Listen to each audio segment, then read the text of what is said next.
né? É um amor estranho.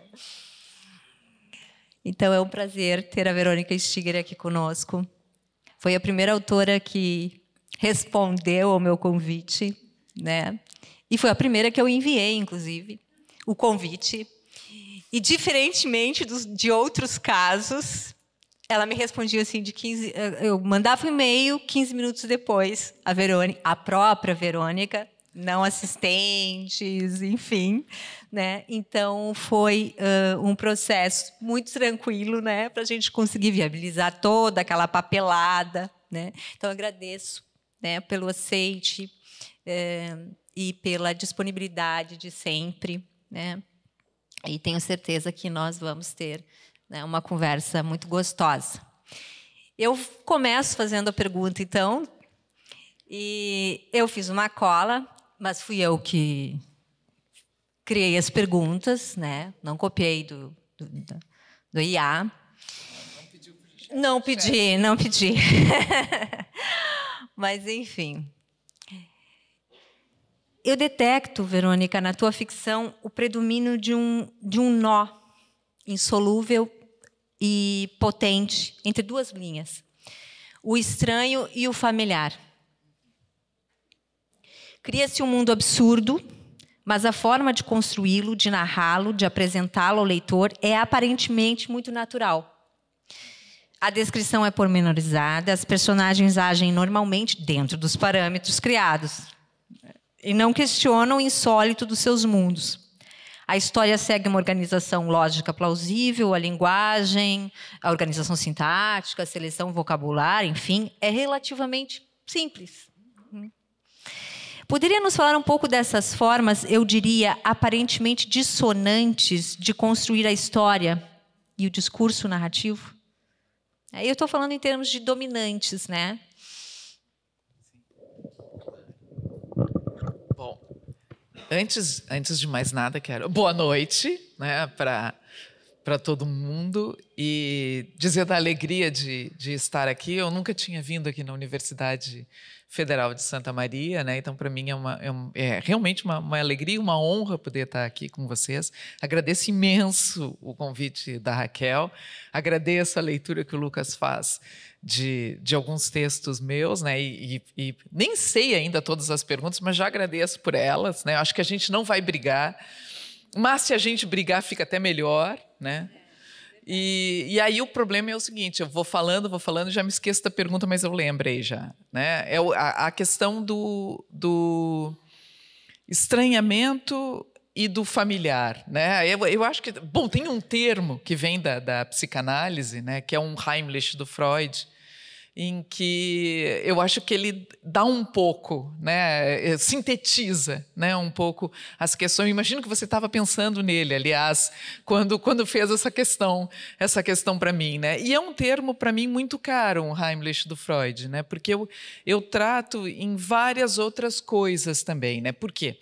Deixa eu explicar, né? Eu tenho uma vida dupla, né? No mínimo dupla, né? De ficcionista, né, de escritora, mas também de pesquisadora, né, pesquisadora, professora, etc. e tal. Então, esse outro lado, recorre muitas vezes a um Heimlich do Freud. Claro que os dois lados se cruzam, né?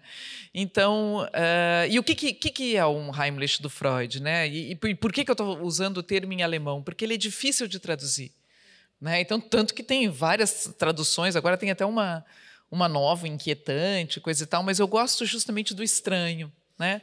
Porque dá essa ideia. Um Heimlich, ele traz na própria palavra o Heimlich. O Heimlich seria o familiar, né? E um Heimlich é aquilo que contém o familiar, mas ele é o estranho dentro de uma certa familiaridade, né? Tanto que um dos exemplos que o Freud vai dar são justamente aqueles autômatos, né, que ele vê principalmente no Hoffmann, né? Se eu não estou enganada, me lembro muito, não tão claramente desse texto do Freud. Mas então, por que eu estou começando a falar isso? Porque eu acho que me interessa quando eu comecei a fazer ficção, e eu acho que esse dado e essa característica está lá desde o primeiro livro, que é O Trágico e Outras Comédias, que é um livro de 2003, publicado primeiro em Portugal, depois aqui no Brasil. e eu acho que ele é a marca dos contos que estão reunidos já naquele livro, né? Então, ou seja, acho que você aprendeu muito bem a questão de que a minha ideia era sempre, já falando desse primeiro livro, né, tinha sempre algum elemento estranho, né, em relação a um personagem. Então, um personagem que dizia muito palavrão incontrolavelmente, outro cuja uma parte do corpo crescia na presença de estranhos, e aí vai decorrendo uma série um outro que tinha medo de sair na rua, etc, etc. Então, sempre tem uma característica estranha que foge àquilo que a gente chama de uma normalidade, né? Mas já tinha para mim, e para mim era muito importante isso já no primeiro livro, que era esse jogo de tratar aquilo não com estranhamento, né? Mas justamente tratar o estranho como se fosse familiar, né? Então, ou seja, o narrador não tem nenhum julgamento de valor, do tipo, olha que coisa estranha o que está acontecendo com essa personagem, coisa... Não, pelo contrário. O narrador simplesmente conta, né? Então, ele conta o que vai acontecer, né? Então, essa que era a minha ideia. Por quê? Porque me parece, e aí eu posso estar enganada, claro, né? Mas me parecia, e eu achava que era mais interessante tratar com normalidade o que, em princípio, é estranho, né? E eu friso em princípio, porque, na verdade, é todo um questionamento sobre, no fim das contas, o que é normal, né? Porque o que a sociedade determina que é normal e que é a normalidade, etc. e tal, né? Então, é um pouco isso que está sendo questionado ali de fundo, né? Mas me parecia que esse estranhamento ele ficava mais estranho ainda se tratado dessa maneira, né? E eu achava o seguinte, que também para mim era importante que, nesse primeiro momento, os textos fossem curtos, né? Porque quanto mais a gente se alonga, mais o leitor vai ficando acostumado com aquilo que é estranho, né? Ou seja, aí ele torna familiar, e eu não queria que se tornasse familiar. Eu queria que tivesse esse estranhamento, né? Então, eu acho que um pouco isso... Estou falando, pensando muito no primeiro livro, mas eu acho que um pouco isso segue nos livros posteriores, né? Como no Gran Cabaré Demencial, né? Que ele estava me mostrando aqui antes, né? Não me esqueci de perguntar teu nome, né? O Gabriel estava me mostrando antes, então eu acho que segue muito no Gran Cabaré Demencial, com vários contos ali, Domitila, etc. e tal, né? E assim nos outros livros. Então eu acho que tem muito dessa questão de tratar mesmo, a ideia é essa, tratar como familiar aquilo que é estranho. Não sei se eu respondi, porque eu fico dando vala. Boa noite. Em primeiro lugar, eu acho assim, que alegria poder contar com Verônica Stiger hoje aqui na FLISM. Eu vejo aqui o olhar dos meus alunos e eu vejo o encantamento deles depois de tantas leituras, de quantos debates, discussões, a gente poder estar aqui em dia de festa mesmo, né? Então, agradeço mais uma vez a tua presença. Indo nessa linha, né, tentando construir um sentido maior, assim, realmente assim, a gente percebe o quanto de reconhecimento e estranhamento os teus textos nos provocam, né? E eu acho que, ligado mais ao final da tua fala, os títulos, de fato, já apresentam isso, né? Então, eles constroem, assim como as tuas próprias narrativas, né, uma significação bastante profunda e, muitas vezes, eles atravessam um texto e param no outro, né? Lendo Krakatoa, a gente volta ao Opsianis Viata, né? Bom, nesse sentido, assim, a sua literatura se aproxima dessa tentativa de representar, e aí nós entramos no ramo da representação, de forma abrangente e inacabável, né? As coisas como esse Gran Cabaré Demencial, ou seja, um teatro meio doido do mundo, ou até mesmo o Opsianis Viata, que justamente quer dizer descrição do mundo, mas uma descrição, assim, acho que no sentido amplo. Não sei se eu entendi, mas eu vou ir respondendo. Do título desse Sim, do Gran Cabaré, da descrição do mundo. Qual é a ideia de representação? Assim? Bom, no caso do Gran Cabaré, eu, na verdade, devia ter começado com outro, que liga... Mudei de ideia, é assim, né? La Donna è mobile. Né? Então, mudei de ideia, vou começar pelo segundo, pelo Opusani Sviata, né? Tentando explicar o uso do título, porque eu acho que ele se relaciona com a pergunta anterior, né? Que é o seguinte, eu falei do estranho, né? Eu estava falando do estranho, a questão do estranho e do familiar, né? No Opusani Sviata, por que eu escolho um título em polonês, né? Porque, claro, quer dizer descrição do mundo, né? E quem lê o livro vai estar dito lá no final, e quem não leu agora eu já estraguei, porque, né, eu contei que está dito lá no final, mas todo mundo estraga os finais dos meus livros. Todo mundo tem a mania de contar o final dos meus livros. Então, agora, até eu posso contar, azar, né? Mas eu acho que também, aí abrindo um parênteses, dentro do parênteses, eu sou assim, eu abro uns 20 parênteses. Um parênteses dentro de um parênteses, eu tenho um amigo, um poeta, o Tarso de Mello, que ele diz o seguinte: se a gente conta o final e não sobra nada do livro, saber o final era a melhor coisa do livro, então a pessoa está lascada, né? Então eu corro esse risco, né? Bom, mas o que eu estava falando? Estava falando do título. Por que eu escolhi esse título em polonês, né? E eu me lembro que quando eu lancei o livro, me fizeram uma entrevista, né? Um jornalista, e o jornalista me perguntou por que eu tinha escolhido... não, primeiro ele estava... Aí é que tá, vamos por partes. Primeiro, ele destacava que era o meu primeiro romance, e se tem no Brasil uma certa ideia de que é como se as pessoas treinassem com um conto para poder chegar ao romance, né? Como se fosse assim, uma espécie de evolução. Né? Então, e aí, finalmente, agora a pessoa vai publicar um romance. Então, tinha um pouco uma pergunta nesse sentido... Né? E aí eu disse para ele que eu, na verdade, gostava de testar com os vários gêneros literários, né? Então por que eu não testaria também, não experimentaria também com um romance, né? E a segunda pergunta que ele me fazia, na sequência, né? O cara pede, né? Deixa a bola picando. A segunda era por que eu tinha escolhido um título em polonês, né? E eu dizia, para ter certeza de que ele não vai ser um best-seller, né? Mas claro que eu estava de sacanagem, porque, na verdade, eu escolhi, ele tem uma razão muito própria, que é a seguinte, eu me dei, na verdade, o livro começa com o título, né? Então, eu já tinha o título, e aí depois que eu fui pensando na história, porque é assim, quando a gente tem o título, a gente já tem meio caminho andado, né? O resto é só detalhe. Então, eu já tinha o título, e eu sabia, o personagem era um polonês. E se vocês pegam um livro e vocês reparam, todos os personagens são estrangeiros, ou seja, são estranhos, né?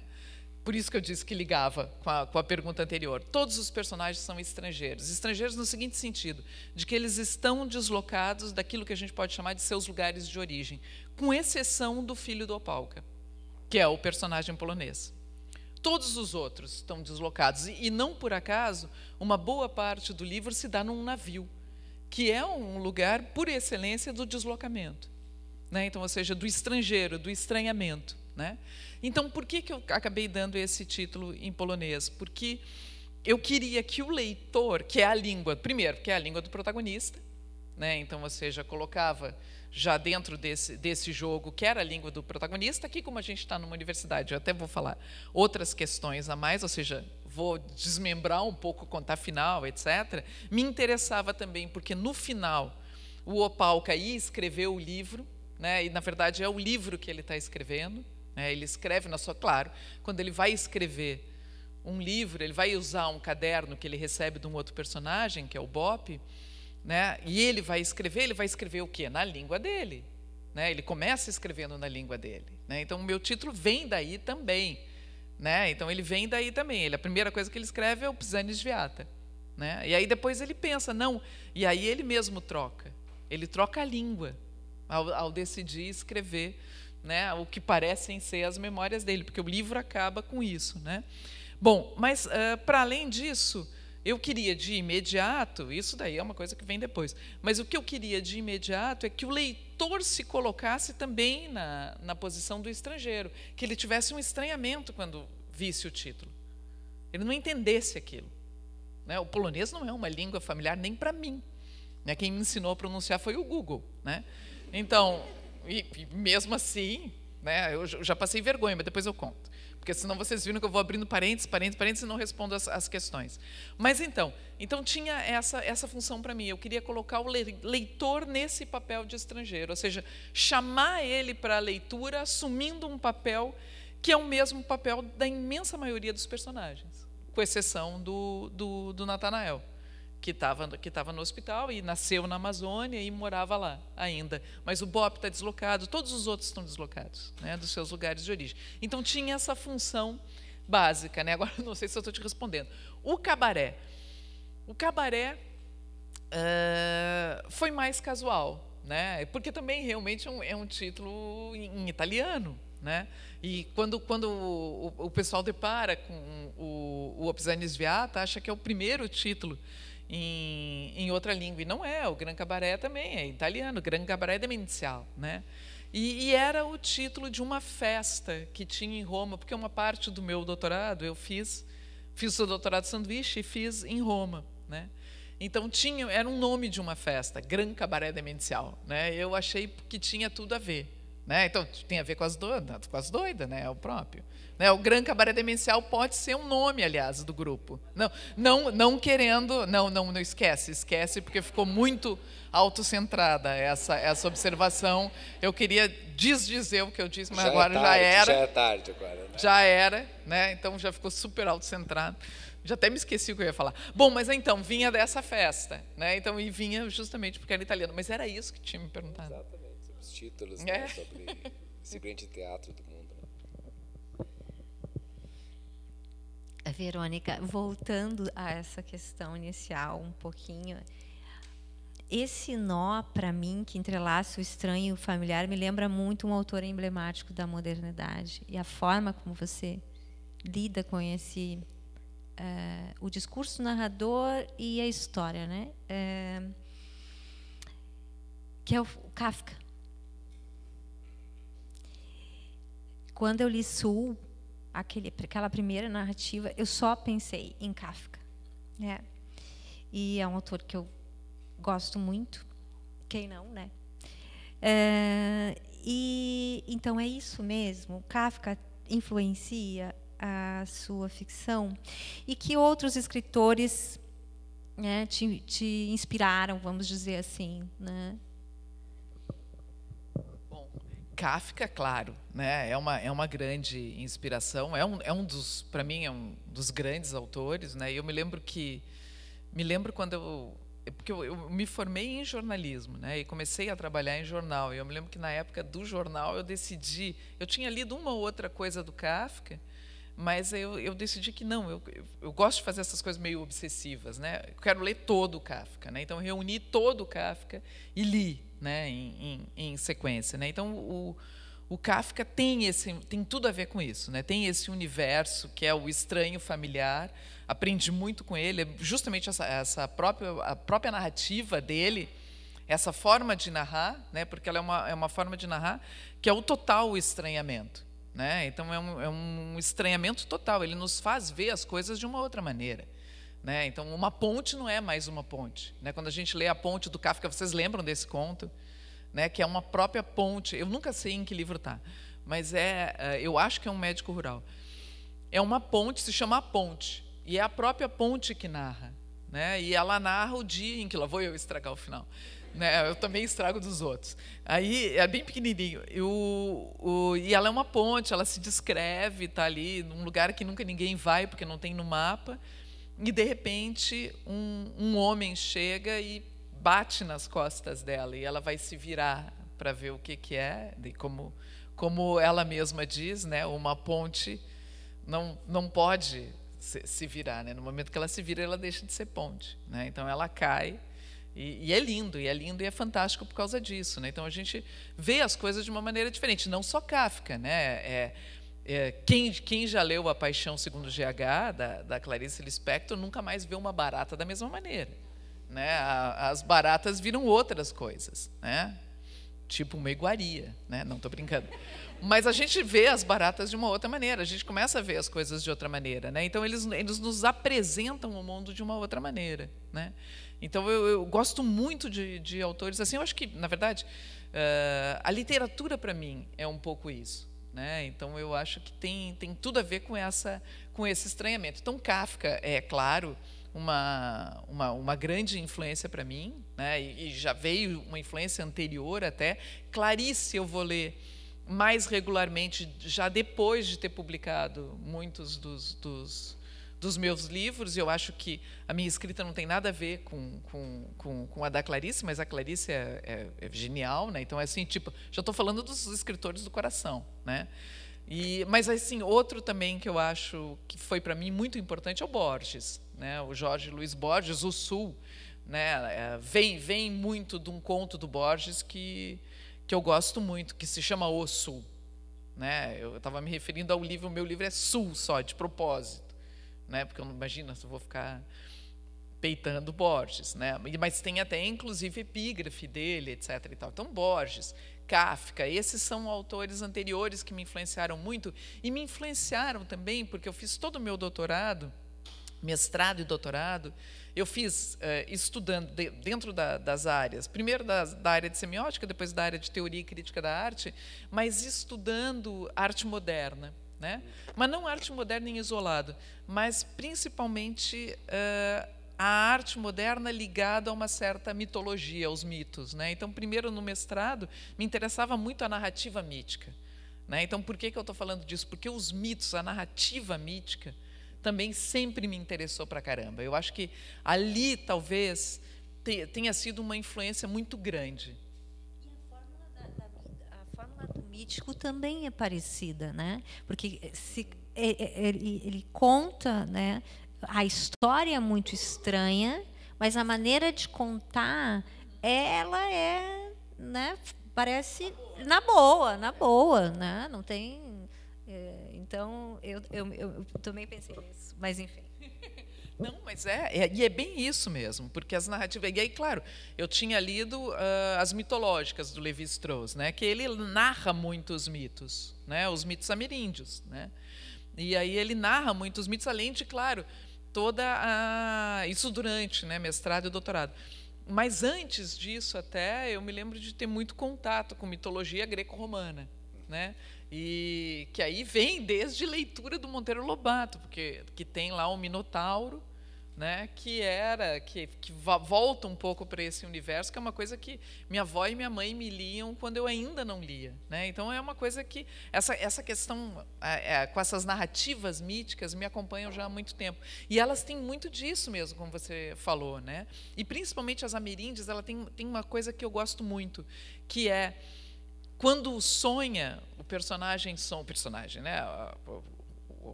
O personagem, vamos chamar de personagem. O personagem sonha, o sonho tem um efeito na vida, né? Isso é genial, né? Então, ou seja, aquilo que ele sonha influencia depois quando ele acorda, né? Então, ou seja, essas coisas que a gente não que foge à lógica do nosso mundo, né? Foge àquilo que eu estava chamando de uma normalidade, que a gente aqui pode dar um outro nome, que é a lógica que rege o nosso mundo, o mundo como a gente conhece, né? Então, acho que isso me interessa muito. Tem a ver com esse livro aqui, né, Verônica? Exato, não, Exato, tem né? tudo a ver, né? Acho então, que foi assim, porque eu bati o olho ali que eu falei. Quem não conhece, assim, é um livro maravilhoso, e ele começa todos os fragmentos com eu era, né, você era, quer dizer, quando a gente tenta trazer para a narrativa aquilo que a gente experiencia quanto sonho, a gente traz essa fórmula, né, essa sintaxe, eu era tal coisa fazendo isso.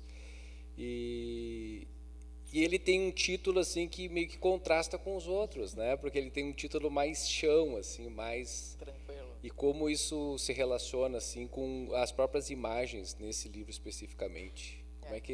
Como é que se deu isso? Bom, esse livro dos sonhos, ele foi, na verdade, um livro que foi um convite. Ele veio de um convite do Natan, né? O Natan Schaeffer, que queria fazer uma coleção. Ele é uma coleção hoje, né? E ele seria o primeiro da coleção. A coleção se chama As Frutas da Samambaia, né?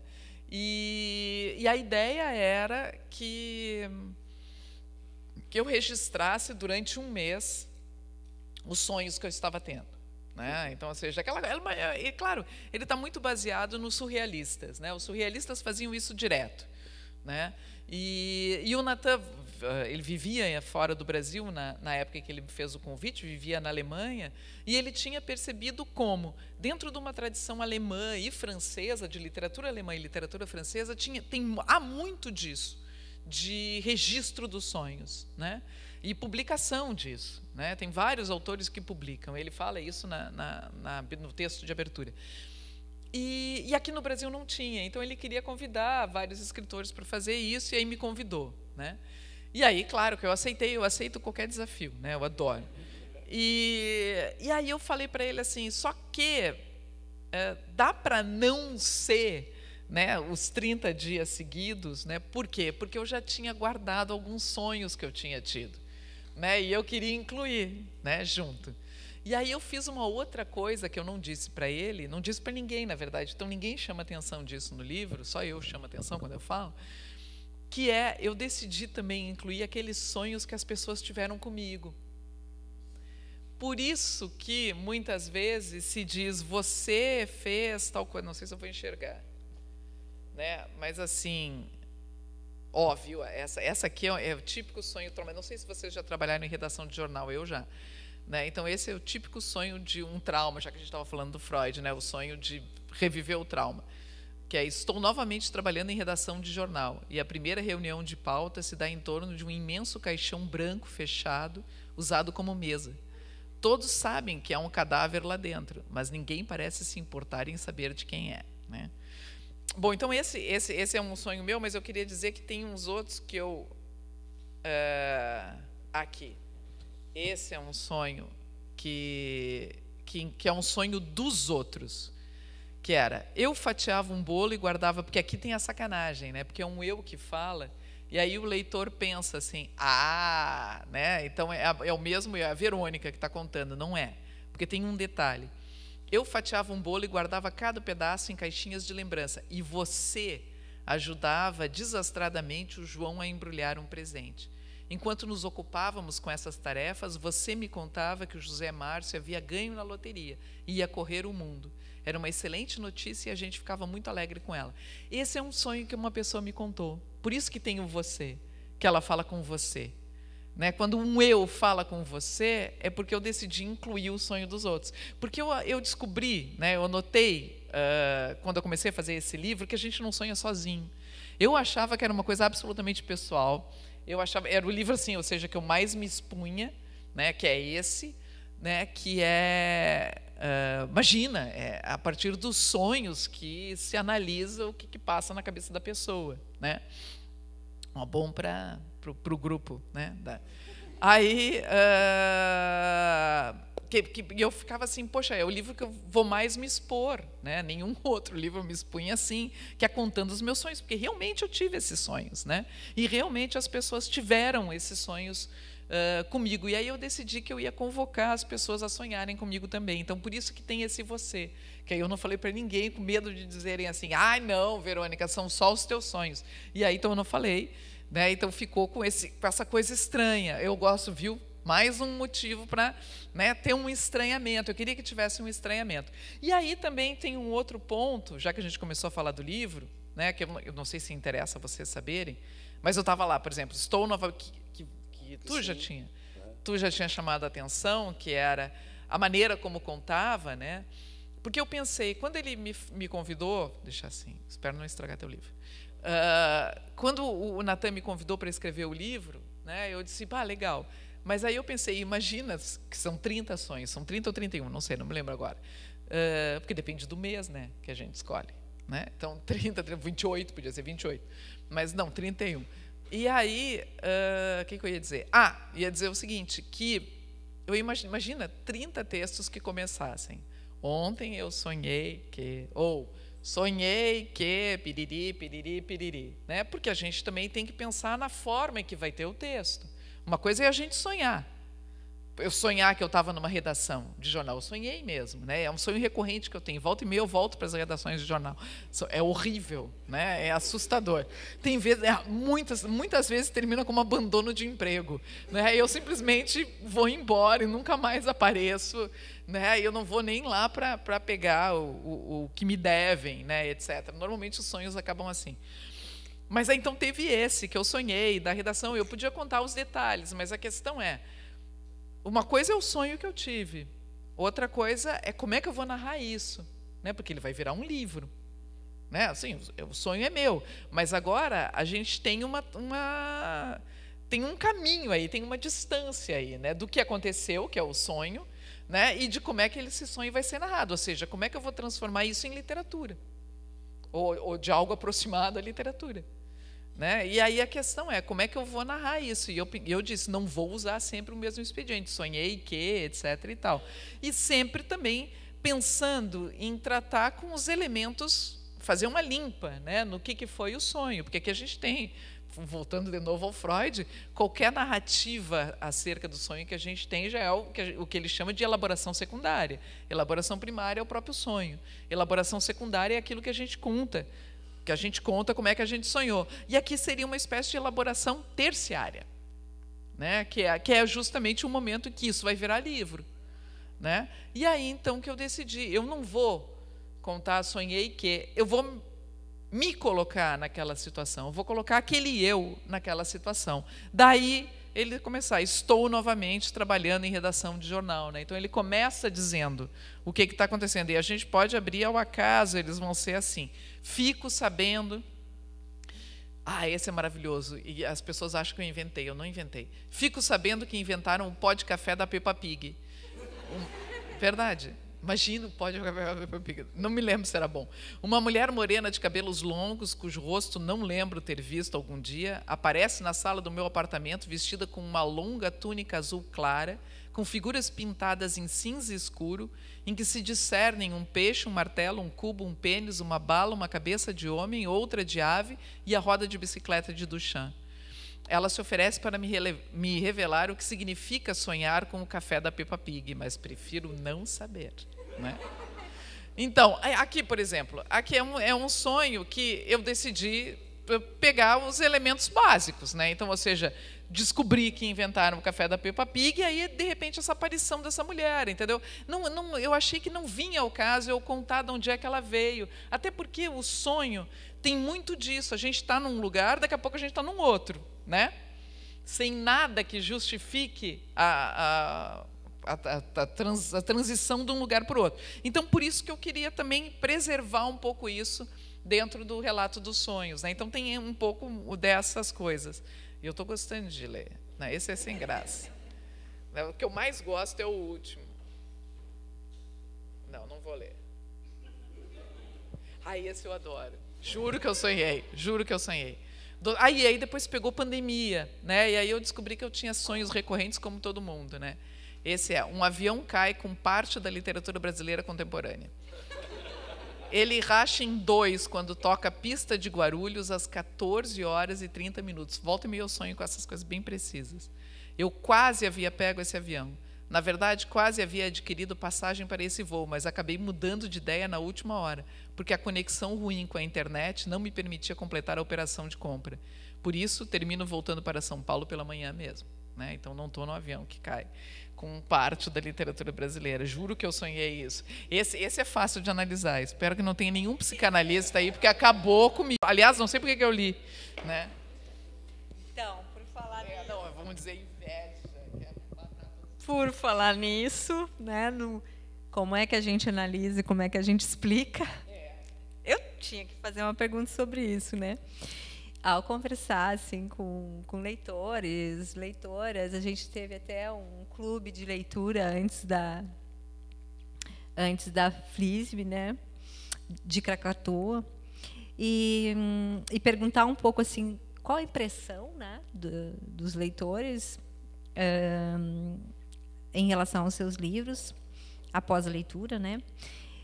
Eu percebo uma reação um pouco de estranhamento, voltamos de novo, né? De inquietude, mas principalmente por não conseguirem formular uma explicação lógica para o que leram. O que a obra ou a autora quer dizer, né? Porque eu acho que essa é uma angústia do leitor, né? Das leitoras, dos leitores, enfim, né? É explicar. Né? E para quem estuda literatura, então, nem se fale. Né? Eu que sou da narratologia, então, eu preciso, né, chegar a uma conclusão que me satisfaça, né? Muitos tentam uma interpretação alegórica, né? Mas ainda assim a explicação parece insuficiente. E você mesma reconhece isso. Agora eu vou ler um trechinho dos Anões que eu amei, né? Que é o seguinte: Verônica, mas com acento, que é uma outra brincadeira que você faz várias vezes. Verônica estava trifeliz.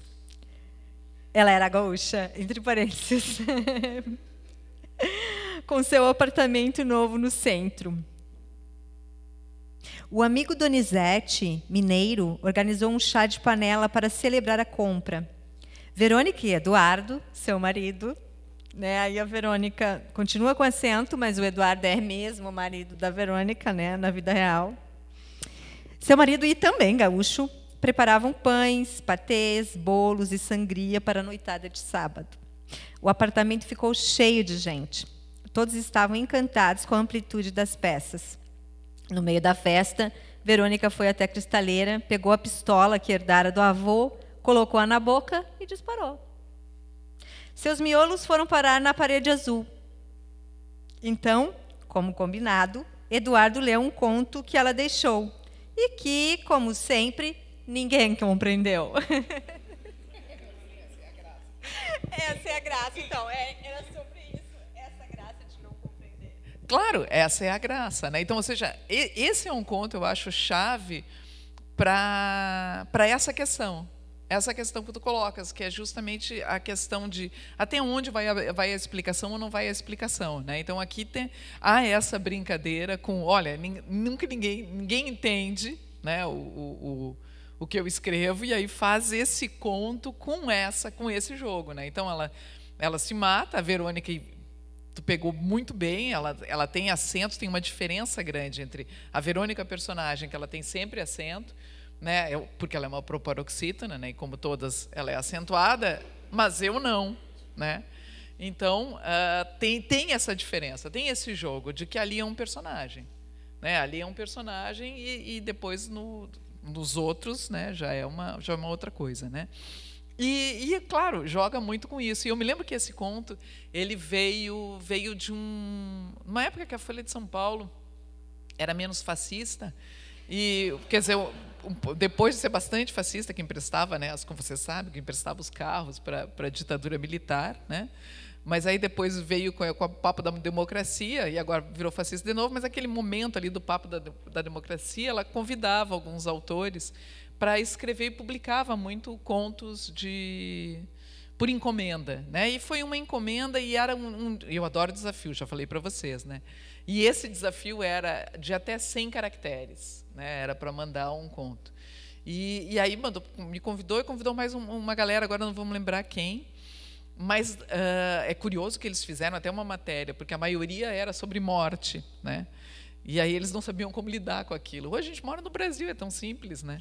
Mas aí eles não sabiam como lidar com aquilo. A maioria dos contos era sobre morte. E o meu tinha esse, claro, aí tinha esse jogo, né? Que aí estava jogando justamente com o jornal, etc. Tem que entender o contexto ali em que eu estava, mas de uma certa forma um contexto mais geral, né? Mas é curioso porque eu estava já recolhendo uma série de textos pensando nesse livro, né? Então um desses contos era esse. Um outro é um que se chama Teleférico, né? Em que é o bondinho do Pão de Açúcar, né? Caso se vocês conhecem o conto, não sei se vocês reconheceram. Eu estudei o bondinho para ver como é que eu ia fazer aquele bondinho cair, né? Um batendo no outro, que é uma coisa absurda, mas podem ficar tranquilos, porque isso não tem como acontecer, né? Mas eu imaginei que eles iam bater, né? Iam quebrar, cair todo mundo, né? E eu achava muito engraçado isso. E foi curioso que, mais ou menos por essa época, a minha irmã, né? Meus pais e minha irmã moram em Porto Alegre, eu moro em São Paulo, né? Desde 2001. E minha irmã foi me visitar, né? E quando ela chegou lá, ela disse assim: a mãe pediu para ver se tu estava bem, porque ela está ficando preocupada. Aí eu disse: tô, Lena. E aí eu disse para ela: e manda dizer para ela que depois desse conto, se eu não quiser estragar o conto como conto esse que tu acabou de ler, os 200 metros quadrados, né? Se eu não quiser estragar o conto como conto, a única forma de morte que a mim não cabe é o suicídio. porque senão vai todo mundo dizer, viu, né? Ela já vinha pensando nisso lá desde 2010. Então, se eu não quiser que alguém faça isso, e para mim é muito importante que tenha uma diferença entre a Verônica com acento e a Verônica sem, né? Não é uma alternativa para mim. Muito bem, excelente.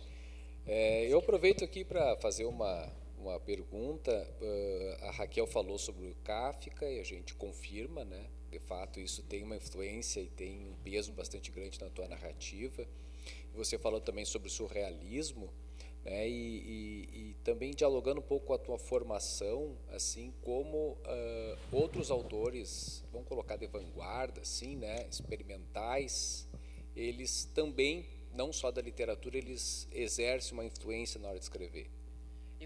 Ótimo, adorei a sua pergunta. Maria Martins, exatamente. Eu acho que todos que eu estudei, né, acabam me influenciando, né? Então eu acho que começa com a galera, meus amigos, né, do mestrado e doutorado, né? Então no mestrado eu estudo Picasso, né, mas acho que a partir do doutorado, que aí acho que os artistas que eu mobilizei ali, eles tiveram uma influência maior na escrita, né? Que são Duchamp, vocês viram que está citado, né, naquele sonho que eu tive. Imagina, ele entra até nos meus sonhos, mas isso é normal. Eu imagino que tem a gente fazendo dissertação e tese, né? É assim, é tipo pesadelo, né? Entra o objeto, a gente não se livra do objeto. E depois, anos depois, eles voltam, né? Então, como aqui a roda de bicicleta do Duchamp. Então, Duchamp, para mim, é muito importante. E Duchamp é Marcel Duchamp, estou falando de Marcel Duchamp, né? Um artista francês. E o Marcel Duchamp, para quem não lembra quem é, ele é aquele dos ready-mades. O que são os ready-mades? É quando ele pega um objeto, né, e ao transferir esse objeto do lugar em que ele está, tipo uma roda de bicicleta, né, pega uma roda de bicicleta, tira a roda de bicicleta da bicicleta, né, e bota em cima de um banco, né, e ele disse, gostava de ver ela girar, né, ela adquire um outro sentido, até porque ele elimina a funcionalidade daquela bicicleta, né. Então é um ready-made no sentido de que ele simplesmente pega as coisas. Há uma outra obra dele dentro dessa linha ready-made, porque não é só isso que ele faz, que é o bottle rack, como é que é? O porta-garrafas, né? Em que ele simplesmente foi num bazar, né? Comprou um porta-garrafas e expôs, mandou para uma exposição, né? Então, o que o Duchamp faz com isso, né? Ele leva ao limite, né? E eu adoro testar os limites, né? Eu acho que essa minha vontade de testar os limites dos gêneros, etc. e tal, vem muito desses meus amigos, né? Eu gosto de chamar dos meus amigos, né? Desses nossos companheiros, colegas, porque o Duchamp levou esse teste até o limite, porque na verdade com esse gesto ele questiona até o que é arte. Então, ou seja, ele faz o questionamento fundamental.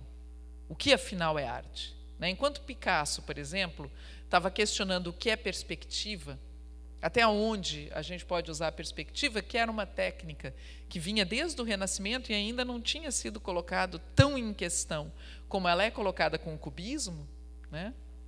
Que é encetado por Picasso e Braque, por exemplo, mas eles estão ali questionando uma técnica, uma maneira de ver, um determinado modo de pintar, né? O Duchamp dá um passo a mais, né? E a gente está falando com o cubismo, nós estamos falando de 1907, 1908, por aí. Com o Duchamp, com os ready-mades, nós estamos falando de 1913 em diante, só para vocês se situarem. Então, ou seja, alguns anos depois, o que o Duchamp está questionando? A própria arte, né? O que é arte, afinal? É isso que ele está perguntando. O que é arte, afinal? É aquilo que o artista faz ou aquilo que ele escolhe? Que é isso que ele vai defender, né, numa revista da época. Então, uma pessoa como o Duchamp me influencia muito. Um artista como ele me influenciou demais.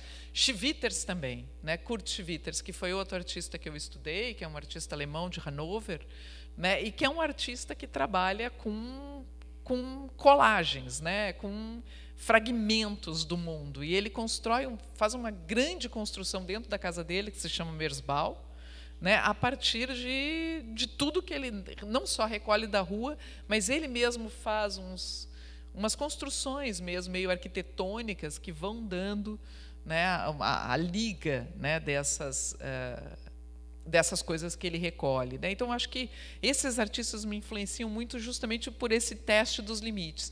E a própria Maria Martins, que também coloca, inclusive, a questão da mulher, né? vem à tona. Né? A Maria Martins coloca o desejo assim, no centro, né? E não um desejo qualquer, mas o desejo feminino. Né? Porque parece que até hoje, né, não é um incômodo. Né? Me parece que dentro da sociedade, até hoje, é um incômodo uma mulher que deseja. Né? Aí a gente pode voltar ao Freud. O que quer uma mulher? Né? Então, a mulher quer muitas coisas. A Angélica Freitas já trabalhou isso maravilhosamente num útero do tamanho de um punho, né? Que é um livro de 2012.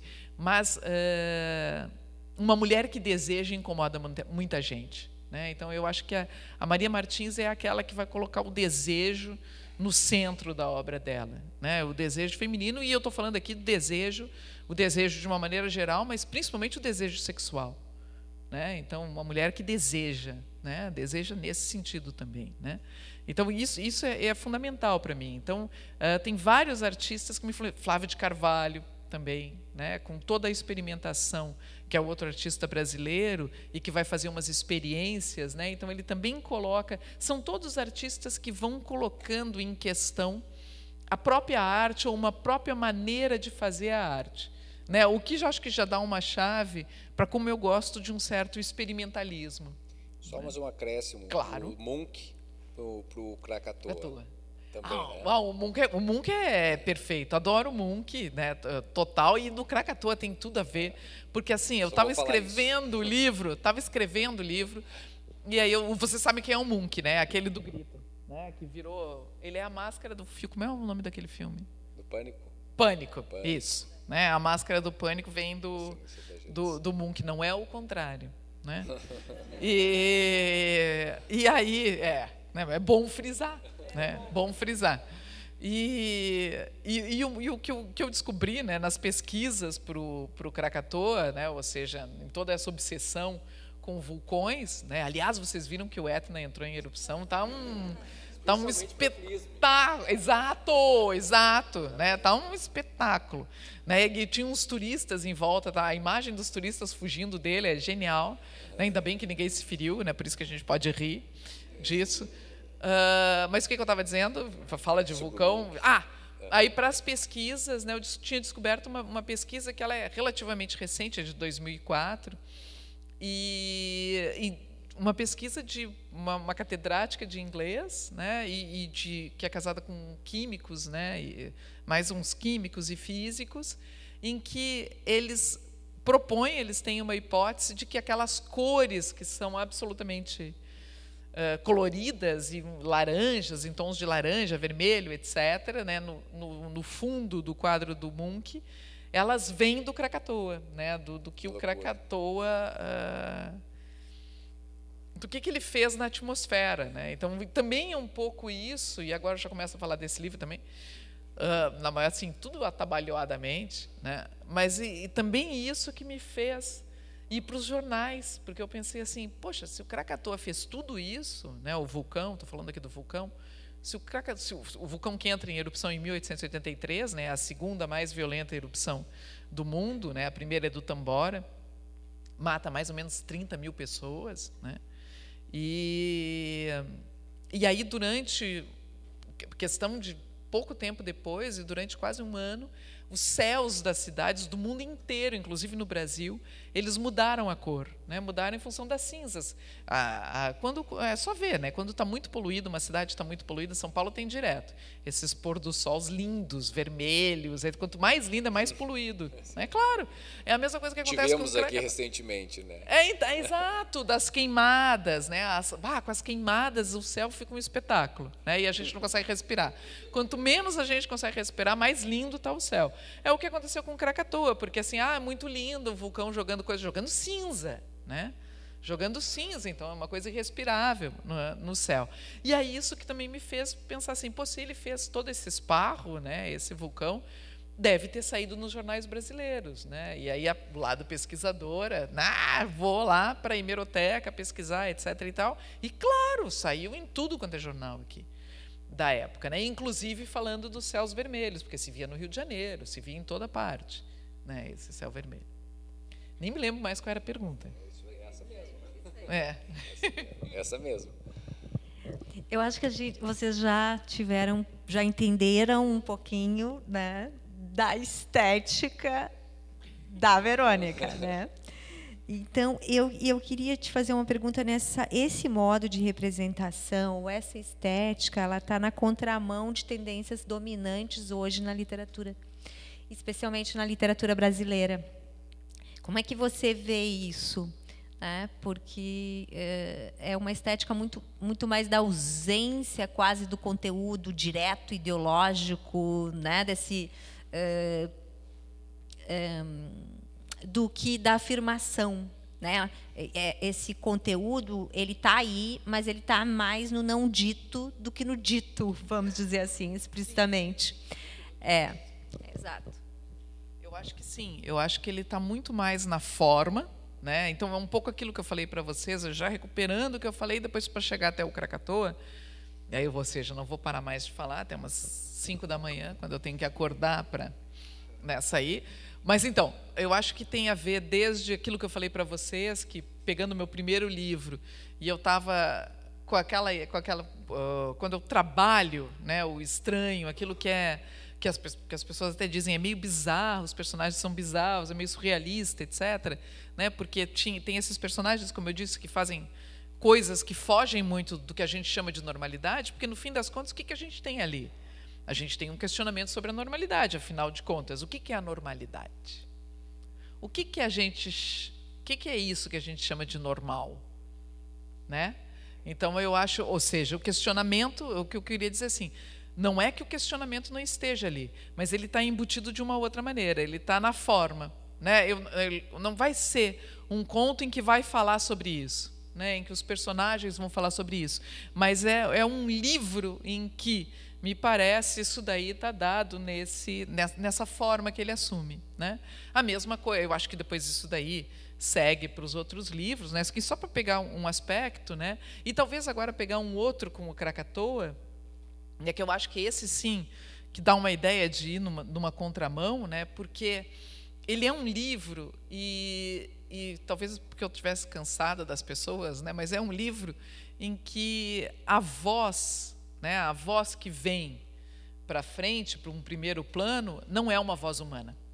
Né? Ele é um livro que ele começa, né, o Krakatoa é um livro que ele começa com um coro de vulcões. Né? Ele começa falando, lá vou eu ler. É impressionante que eu esteja enxergando. Eu li para minha filha esse início. Que maravilha. É verdade. Não vou nem perguntar para a Vida o que ela achou. Tenho medo. Né? Então, começa assim, ó, eu vou ler só as 2 primeiras frases. Alba, né, se chama. Somente depois que se fez silêncio no mundo, foi possível distinguir com alguma nitidez o único som então audível, o do coro dos vulcões. Mesmo assim, né, então, ou seja, o único som audível. Fez silêncio no mundo. Então, o que aconteceu? Né, então, a gente está num tempo aqui que a gente não sabe muito bem que tempo é esse. Né? Então, eu ter falado dos mitos, etc., tem tudo a ver. Né? Então, o som único audível, 2 pontos, o coro dos vulcões, ponto. Então, guardem isso do coro dos vulcões, que é importante para mim. E aqui tem umas outras coisas que também são importantes. Mesmo assim, nem todos os sobreviventes eram capazes de escutá-lo. Então, ou seja, nem todos os sobreviventes. Aconteceu alguma coisa. É algum tempo depois de uma catástrofe. Né? Às vezes, chegava a pensar que só eu os ouvia. Então, é alguém que fala em primeira pessoa que está nos contando isso. E ponto. E aqui o outro ponto importante, eu e os mortos. Ou seja, né, esse eu que fala é um eu que não tem muita certeza sobre a própria sobrevivência, né, aquele mundo, né, e ele se coloca, ele e os mortos. Então, ou seja, os mortos estão habitando também esse mundo depois do que parece ter sido uma catástrofe. Né? Então, nesse início, nessas primeiras frases, me parece estar a chave do livro. Né, que ele é coral, né, então ele é um coro de vulcões, ele é coral porque são várias vozes que falam ali.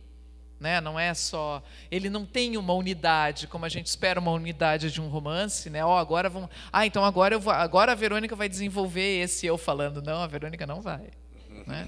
Não vai, porque o livro é coral, né? O livro ele é construído por várias vozes, e muitas dessas vozes, por isso que é um coro de vulcões, a começar pelo coro de vulcões que estão cantando, né? O livro todo está o som, exatamente, está o som. O som do livro é o do coro desses vulcões. Por isso que começa com esse conto, né? Então, ele é uma espécie de moto contínuo, né? De baixo contínuo, que está ali, o livro inteiro, né? Então, essa é a grande voz do livro. E a maioria dessas vozes, quer dizer, a maioria não diria, não sei, eu não contei, mas grande parte dessas vozes são vozes que não são humanas. São vozes que a gente pode chamar de tectônicas, geológicas ou cosmológicas, né, como o Sol, né? Então, a gente tem as vozes que vêm da Terra, né, ou de derivados. Então, a água, o fogo, né, e aí, claro, o carvão, o gelo, né, que também são estados da água, né? É lindo. O diálogo do gelo com o sol. Assim, no colóquio caverna. É exatamente, que eu boto eles a falarem também, né? Então, e aí tem essas vozes. Então, isso é uma parte que me interessa. Primeiro, ele é coral. Segundo, coral por quê? Coro dos vulcões. Então, são vozes como essas dos vulcões que vêm para primeiro plano, né? Então, tem um pouco o humano perde o protagonismo, né? Então, quem ganha é a Terra. São essas vozes, né, da Terra, algo mais próximo da natureza, sei lá como é que a gente pode chamar isso, né? E é como eu sempre digo, né? Eu faço sempre um resumo. Eu acho que, para resumir, o Krakatoa é a coisa mais fácil. É um livro sobre vulcões e fantasmas, né? Já está dito desde o início. E o resto são esses fantasmas, né? Que um pouco que habitam ali, né? Então, e aqui para responder, que legal, tá usando essas vozes. Não é uma coisa consciente. Eu queria fazer, né, essas vozes. Eu queria fazer falar os vulcões. Para mim, a imagem que tinha na minha cabeça era assim, a Terra, porque vocês sabem que tem vulcões espalhados pela Terra inteira. E quando eu imaginei esse coro de vulcões, eu imaginei que, imagina todos os vulcões cantando ao mesmo tempo, né? É um lindo espetáculo, mas um espetáculo impossível de se ver, porque ele se dá na Terra inteira. Mesmo do espaço não dá para se ver, porque vai se ver uma única face da Terra, não a Terra toda, né? Então, eu ficava assim fascinada com essa ideia de que era um coro que estava se dando na Terra toda, de uma certa forma. E é um pouco também o livro, ele é deslocado geograficamente, né? Os outros capítulos também vão trazer vozes que também se espalham, né? Como nesse teatro do mundo ali, né? Nesse teatro mundi, né? Que se dá no mundo inteiro. E aí, o que eu estava dizendo, claro que a gente pode ver aí, não era assim, eu vou sentar para fazer isso. A mesma coisa da normalidade, né? Eu disse, não, vou sentar então agora e vou questionar a normalidade, que eu estava falando em relação ao primeiro livro. Não é assim que acontece, mas eu percebo isso depois, né? Principalmente a gente conversando, etc. e tal. Como aqui, né? Eu percebo que, na verdade, no momento em que a gente está enfrentando essa catástrofe climática, né, não é por acaso que eu faço essas vozes virem, né, para um primeiro plano. Mas elas não estão ali discutindo, elas estão... A água está feliz da vida, é agora que minha vez... Isso é lindo, assim, porque, por exemplo, a minha parte favorita em Krakatoa é quando a narradora, não vou dizer você, né, diz assim, a morte do gelo é virar água, né? É lindo, assim, porque você pode ler isso como um poema, mas pode ler também como um anúncio do fim em termos climáticos, né? Exato, eu acho que tem o sentido de terra devastada está ali, né? Então a gente lembra da pandemia, inclusive, né? Lembra e tem vários sinais também das ações humanas que levam, né, a essas catástrofes naturais, né? Também como aquecimento global, né? Então, a produção de lixo em excesso, né? Tem um conto especialmente que vai falar disso, acho que toca nisso. Então, a gente, ao mesmo tempo, vai imaginando outros cenários enquanto lê, né, essa catástrofe provocada pelos vulcões, né, ou ouve as vozes dos vulcões. Não, tem muito disso, né? Era o que eu imaginava, era o que eu queria fazer naquele momento, né? Então, tentando te responder também, eu acho que tem muito do o que eu quero experimentar naquele momento, né? O que me dá vontade de fazer. Por exemplo, esse é um livro que eu começo a fazer na pandemia. Tem um livro há um tempão que eu estou querendo fazer que se chama O Satanista, né? E eu, quando estourou a pandemia, né, e de repente, bom, eu tinha para ter uma ideia, eu tinha 3 viagens marcadas para a semana seguinte, então e vários outros trabalhos foi num cancelamento, assim, um atrás do outro, né? Imagino o que aconteceu cada um à sua maneira, todo mundo enfrentou isso, todo mundo sabe como é que foi, né? Bom, então chegou aquele momento assim, bom, para não enlouquecer, vou tentar trabalhar num livro. E eu pensei, vou tentar trabalhar no Satanista, que é um tempão, eu quero desenvolver, então esse é o momento agora de fazer isso. Só que o Satanista tem uma pegada engraçada, cômica, paródica, né? E eu não conseguia escrever sobre isso, né? Naquele momento, não conseguia. E aí foi aí que eu me lembrei dessa viagem, uma viagem que eu fiz para a Indonésia, que tem a ver com isso, claro, né? E mais uma série de fantasmas, né, sobre os quais eu tinha vontade de falar, né, de evocar esse mundo, né, uma série de fantasmas mesmo. E os vulcões, aí eu disse, não, é isso que eu quero escrever. E eu me lembro de eu comentando com meu marido, o Eduardo, dizendo para ele, eu estou fazendo uma coisa assim, que é tipo, dá as costas para o que está acontecendo. E ele disse, não, Verônica, o livro que tu está fazendo é um livro que tem os fantasmas, ou seja, os mortos, né, como os protagonistas, né, que era o que a gente fazia lá todo dia, né, a gente contava o número de mortos, né, durante a pandemia. Foi uma fase horrível. Um dos fragmentos que é poderosíssimo, né, nem vou falar assim do carro, né, assim uma página e o livro vale por aquela página mesmo.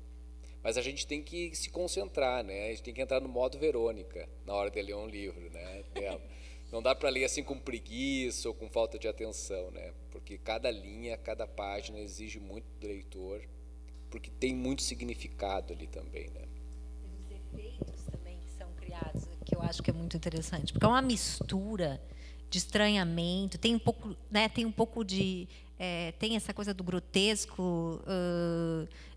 E ao mesmo tempo às vezes do lírico e o cômico no trágico, né, e nessa deformação do real. Então eu rio muito com os textos, né, da Verônica, com a parte da obra que eu já li, que eu já te confessei que não li tudo, né? Eu sou uma professora de literatura portuguesa, mas, né, eu só queria, antes da gente continuar o bate-papo, perguntar para o Gerson quanto tempo a gente tem. A gente quer abrir para perguntas também do público, né? 8h15, então acho que abrimos para perguntas, pode ser? Ele quer falar, Verônica. O Gerson, beleza. Oi.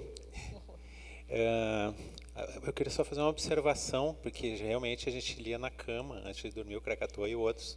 Então a Maia logo vai estar no clube da Kathleen ali, tá?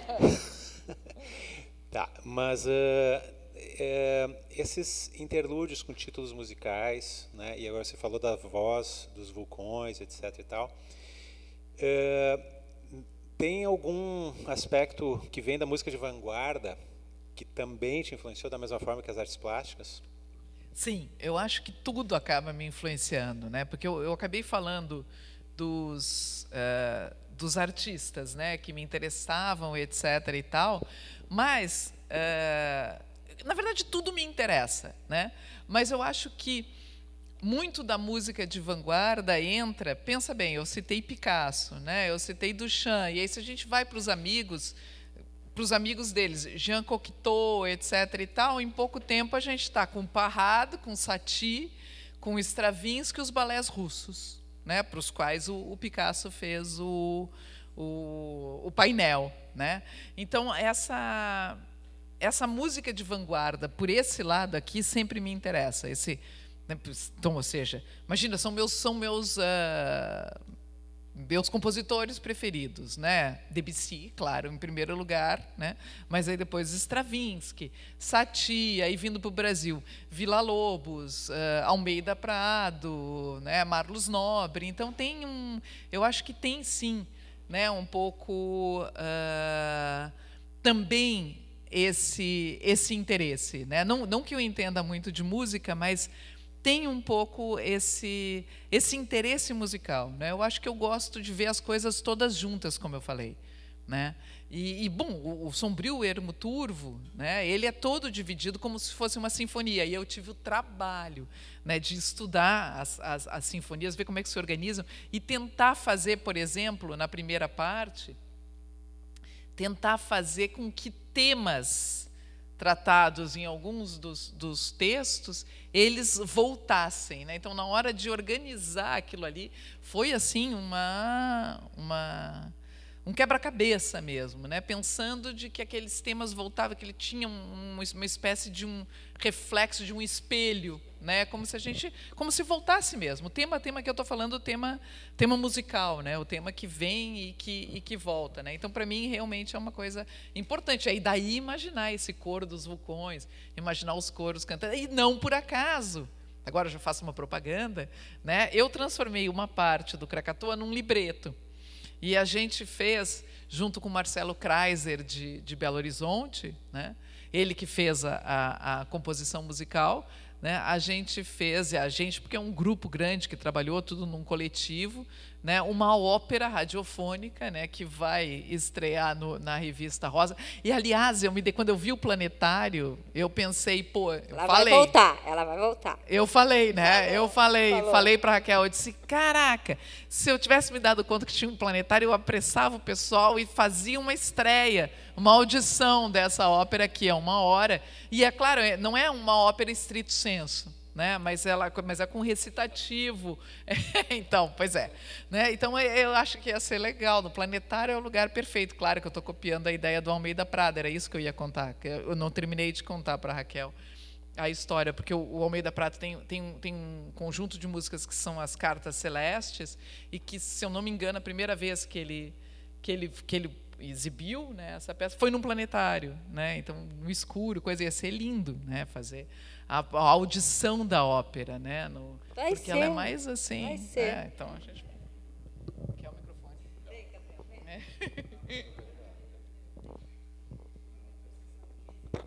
Porque está gravando, aí tem que falar no microfone.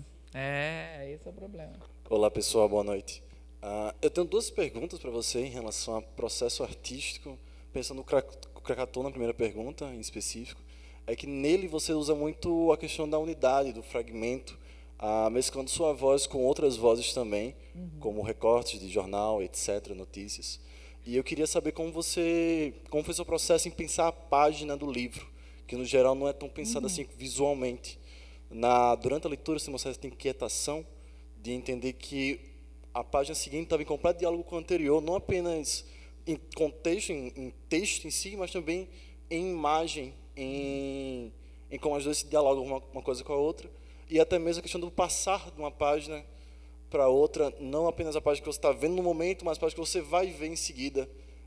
E a minha segunda pergunta, também sobre o processo artístico, seria como funciona, como a escrita aparece no seu dia a dia, no seu cotidiano, na sua rotina, e como seria a sua rotina de escrever em si. Vou começar com a parte da rotina, que é a mais vergonhosa, eu nem deveria responder, né? Todo domingo eu penso, segunda-feira eu vou dedicar, no mínimo eu já baixei, já era 5 horas, mas chegou a 1 hora, eu devia dedicar 15 minutos, que aí talvez eu conseguisse, né? Para só escrever ficção, etc. e tal. E eu sempre penso isso e acabo não conseguindo fazer, em função de uma série de outras coisas que é aquelas urgências, né? Os textos que a gente tem que entregar, etc. e tal, e tem que fazer.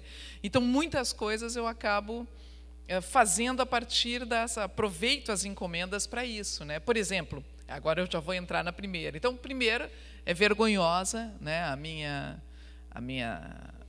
rotina, né? E tanto que quando eu quero acabar um livro, eu acabo abrindo um espaço, entendeu? Tipo assim, não, agora essa semana eu vou terminar. Mas um livro que, claro, na verdade, quando a gente decide que vai escrever um livro é porque ele já está escrito. Né? Um pouco o que aconteceu com o Krakatoa. Né? Então, por exemplo, durante a pandemia, que quando eu já estava pensando em fazer esse livro, comecei a organizar, eu tenho uma caixinha em que... Porque a minha impressora não funciona, tá? Por que eu estou dizendo isso? Porque aí eu fazia as anotações à mão. Né? E aí eu não saía de casa na pandemia. Né? Meu marido tem asma, né? e etc. e tal, então a gente morria de medo que alguma coisa pudesse acontecer, e como a gente trabalha de casa, a gente podia ficar em casa, né? Então logo vamos ficar em casa, menos 2 pessoas na rua para ficar transmitindo o vírus. Né? E no fim das contas, abrindo aqui é só fofoca mesmo, né? Quem acabou pegando um monte de vezes Covid fui eu, ele nunca pegou. Né? Mas fecha parênteses, né? Então, ou seja, a pessoa com asma, né? Mas, bom, sem comentários. Não tem nada a ver. Aí o negócio a impressora continua quebrada até hoje. E aí, então, para ir organizando o livro, eu criava, porque eu tinha que fazer coisas com o que eu tinha em casa. Então, eu pegava umas folhas de rascunho, né? E dobrava, fiz dela um envelope com durex e cola, e aí em cada envelope, eram saquinhos, né? Eu botava uns trechinhos escritos à mão de várias coisas, inclusive dos sonhos. Eu achava no início que uma parte do Krakatoa seriam sonhos. Né? E eu tenho até hoje esse arquivo no meu computador com sonhos. Aí veio o convite para o livro, eu disse, não, vai tudo lá para o livro dos sonhos. Né? Mas, então, eu separava esses pequenos fragmentos, né? Pequenos fragmentos em saquinhos. Então, tinha o saquinho dos sonhos, os saquinhos dos vulcões. E aí, então, era não dos vulcões em geral, era assim, Krakatoa, 1883, erupção. Krakatoa, 1883, clarões, porque eram os clarões do céu, eram outra coisa. Krakatoa, 1883, tinha uma outra coisa dele que também era diferente. Então, fantasmas, eu tinha coisa dos fantasmas. Né? Tinha, aliás, abrindo um parênteses, isso quebra o cenário. Eu achava que o Krakatoa não tinha absolutamente nada de engraçado, nada.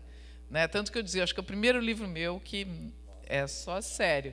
Pois então, aí eu falando isso, aí uma pessoa decide ler um trecho do livro e escolhe justamente aquele do Temer com medo dos fantasmas. Eu disse, realmente, né, desisto. Bom, mas então, tinha dos fantasmas, por isso que eu lembrei, aí tinha lá o Temer, né, então tinha assim os fantasmas, né, os que eu vinha recolhendo da infância, tinha o do diário, o diário da internet, o diário da infância, né, então tinham vários saquinhos. E esse foi um livro muito organizado por montagem. Né? Então, eu tinha esses fragmentos, eu não sabia muito bem como é que eu ia montar ele, e aí eu aproveitava cada uma das encomendas que me fizeram durante esse período que eu estava fazendo o Krakatoa, para já trabalhar o livro. Né? Então, narrativa sobre o livro, tanto que eu pensava lá pelas tantas, eu me lembro de eu dizer para o Eduardo, uma pessoa deve dizer para a outra assim, quem sabe a gente pede um conto para a Verônica e o outro para quê? Para ela escrever mais um sobre vulcão, né? Porque era só sobre o que eu escrevia. Né? E aí, eu não queria nem saber, ou seja, eu aproveitava eu transformava todas as encomendas em material para o livro, eu já estava montando o livro, às custas dos outros. Né? Eu sou assim. Não presto, né? Não vale uma nota falsa. Mas aí ainda continuava a grande questão, como é que eu vou organizar? Então, o Krakatoa, ele é muito um livro de montagem. Né? Então, é só depois que eu tinha reunido um material enorme, e aí eu precisava desses pedacinhos, aí já tinha acabado a pandemia, eu já podia mandar imprimir tudo, e aí eu cortava, tive que ir para a mesa da sala, porque a mesa em que eu trabalho era pequena para isso, para poder ver como é que eu ia montar esses fragmentos. Aí já dividi ele em 2 partes, Krakatoa e Anak Krakatoa. Né? Então, aí a coisa começou a ficar começou a fazer mais sentido para mim. Então, a gente tem uma primeira parte, que ela são vários capítulos, né, que vão juntando ali as coisas, em que os temas voltam de novo. Né? Então, tem sempre a imagem dessa criança recém-nascida, desse homem que fala na primeira, que depois é sobre ele, que estão falando no colóquio. Né? Esses elementos que vira e mexe, ele é todo organizado. Cada um desses capítulos, eles têm uma espécie de intermezzo, que são com com esses monólogos, né? O monólogo da água, do carvão, do fogo, etc., né? Então, tem toda essa parte que é um tempo que a gente não sabe que tempo é esse, né? Um tempo presente, mas é um tempo presente, na verdade, um meio futuro, um tempo de suspenso que a gente não sabe. E uma outra segunda parte que ela é absolutamente datada, né? E ela é dividida em 2 linhas narrativas, né? E aí eu tinha pensado, eu originalmente queria que na página par fosse os jornais e na página ímpar a narrativa que ela é em primeira pessoa, né? Mas aí chegou um momento que não dava, na hora de vir o livro, já estava tudo esculhambado, eu assim, cara de choro, eu dizia, será que eu reclamo ou não reclamo? Aí eu olhei, não, está fazendo sentido, tudo bem, né?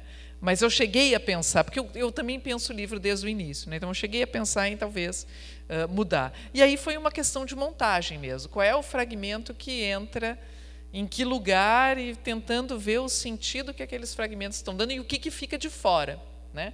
Agora, é um trabalho completamente diferente, por exemplo, do Opisanis Viata. O Opisanis Viata era um livro em que, eu já falei para vocês, primeiro veio o título, né?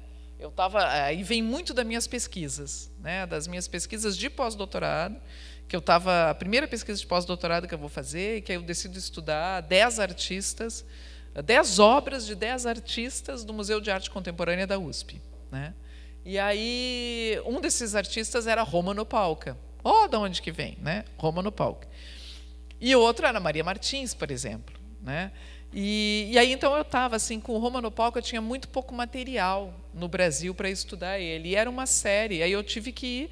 A gente vai para a internet, vai para os sites, né? Naquela época ainda não era tão bom, mas vai para os sites das revistas, né, acadêmicas para descobrir mais artigos, etc. e tal, né? Então, vai fuçando e é nessa pesquisa que eu descubro que a gravura que o Mack tinha do Opalca era uma gravura que se chama Do Interior e que fazia parte de uma série chamada Opisanis Viata, né? E aí vai o que significa Opisanis Viata, e eu descubro que é como traduzem o livro do Marco Polo, etc. e tal, né? E aí isso por um lado, e por outro lado tentando estudar mais aprofundadamente os personagens que a Maria Martins faz a partir da Amazônia, né? E aí o Eduardo, meu marido, vendo aquilo, eu ali entre esses 2 mundos, ele me provoca, ele diz, por que tu não faz um romance, ele já me deu o gênero, né, que comece na Polônia e termina na Amazônia? Eu, adorei. Adoro desafios, já falei umas 20. Até rimou, Polônia e Amazônia. Eu disse, beleza, é isso. Só que já tinha o itinerário, mas faltava todo o resto, né?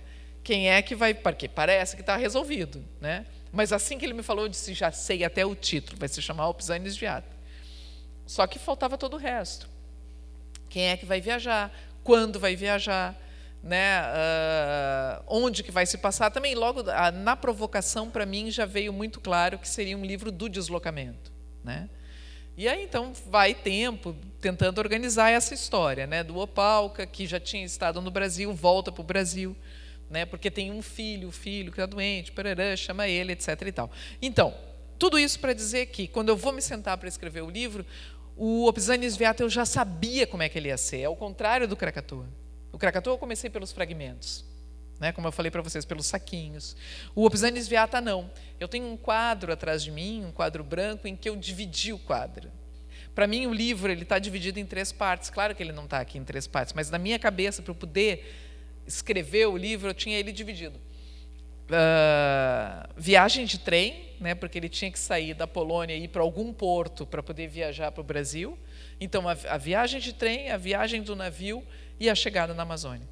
Então, eu tinha 3 partes muito claras, né? Então, e eu sabia que ele ia ser em ordem cronológica. E aí eu comecei a preencher esses... Entendeu? Eu ia preenchendo, na verdade, o esquema que eu ia fazendo. E eu comecei já a pensar os capítulos. O que vai acontecer no trem? O que vai acontecer no navio? O que vai acontecer na Amazônia? E aí eu sabia como começar e como terminar. Então, uma das primeiras coisas que eu faço é escrever o início, mas também o final. Foi uma das primeiras coisas que eu escrevi no Opisanis Viata, era o final. Então, eu já sabia onde é que o livro ia chegar.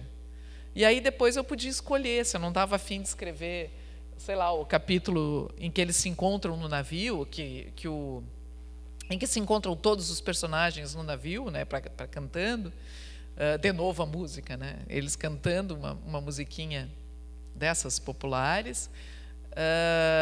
Se eu não estava a fim de escrever isso, eu ia escrever a festa do navio, ou eu ia escrever a parte da Priscila, né? Então aí eu ia preenchendo, mas eu sabia, ele estava todo esquematizado para mim, né? Então cada livro, isso daí para responder o seguinte, eu poderia só responder isso, cada livro vai ter um método, né, de escrita, então vai variar conforme a exigência daquilo que eu quero trabalhar, né?